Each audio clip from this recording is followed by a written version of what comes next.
আব্দুল্লাহ বিন মাসউদ রাদিয়াল্লাহু তাআলা আনহু হতে বর্ণিত, তিনি বলেন রাসূল সাল্লাল্লাহু আলাইহি ওয়াসাল্লাম বলেছেন, লাইসা মিন নাফসিন তামুতু, কোন আত্মা মৃত্যুবরণ করবে না, হাত্তা তুস্তাওফা রিজকুহা, যতক্ষণ না তার রিজিক সে পূর্ণ করে নেয়।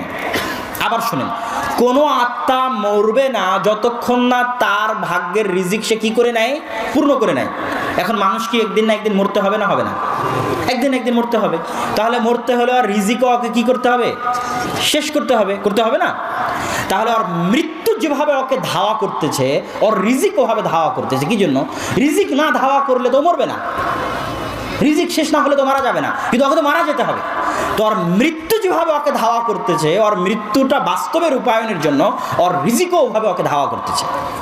আপনি রিজিকের পিছনে কি দৌড়াবেন? রিজিক আপনার পিছনে দৌড়াচ্ছে। রিজিক শেষ না হলে মরবেন না যে আপনি, আর মরতে তো হবে আপনাকে সঠিক সময়। তো আপনার মরণ যেমন আপনার পিছনে দৌড়াচ্ছে, আপনার রিজিক তেমন আপনার পিছনে দৌড়াচ্ছে।